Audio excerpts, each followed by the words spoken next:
नमस्कार, मी प्राजक्ता. तुमच्या आजच्या नवीन व्हिडिओमध्ये सगळ्यांचं खूप मनापासून स्वागत करते. आणि खरं तर तुम्हाला सांगायचं झालं तर आपल्या लाईफमध्ये अशा बऱ्याच गोष्टी होत असतात की ज्या इतरांना खटकत असतात.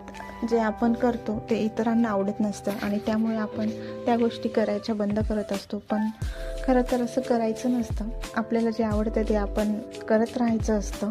आणि जिथे आपल्याला विश्वास असतो की आपण जे काम करतोय ते योग्य आहे याची आपल्या स्वतःला जर खात्री असेल तर इतरांना काय वाटतं याकडे लक्ष द्यायची गरज नसते असं मला वाटतं.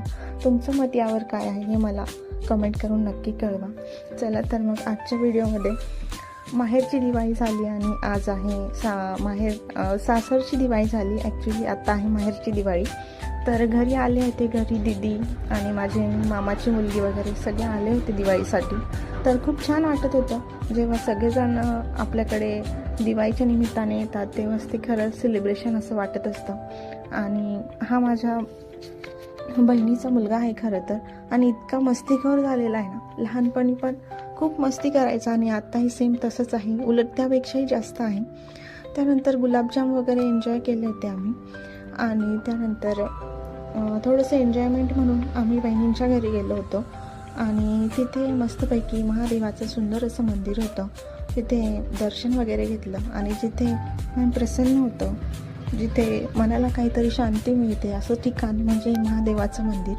आणि हे माझ्यासाठी नेहमी स्पेशल असतं आणि नेहमी राहील. चलो, त्यानंतर एक एन्जॉयमेंट म्हणून आणि दीदीची आठवण म्हणून आम्ही एक रील काढली होती आणि एका फर्स्ट ट्रायमध्ये सुंदर अशी रील पण क्रिएट झाली होती. त्यानंतर आम्ही मस्तपैकी तिथे एन्जॉय केलं. तिथे असं सुंदर असं स्पेस आहे आणि तुम्ही जर कधी जायचं ठरवलं तर इकडे नेप्ती साईडला हे मंदिर आहे. तुम्ही पण नक्कीच जा, इथे छान आहे मंदिर. आणि शेजारी असा स्पेस असल्यामुळे तिथे आपण थोडंफार बसून एन्जॉय पण करू शकतो. इथे एन्जॉयमेंट चालू असताना हा तिकडून पळून आला आणि त्याला पण एन्जॉय करायचं होतं. तर लहान मुलांचं असंच असतं, आपण काय केलं की त्यांनाही ते करायचं असतं. त्यानंतर घरी आलो आणि घरी आल्या त्याचं लगेच खेळणं सुरू झालं होतं.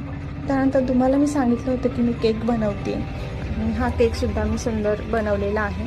अहो येणार होते त्यामुळे स्पेशली मी बनवला होता. त्यांनी मस्तपैकी केकचं कटिंग केलं आणि त्यानंतर आम्ही केक एन्जॉय केला होता. तर आता आजच्या पुरतं एवढंच सफिशियंट आहे. भेटूयात पुढच्या व्हिडिओमध्ये. तोपर्यंत हसत राहा, एन्जॉय करत राहा आणि माझा अपकमिंग व्हिडिओ नक्की पहा. चलो, बाय.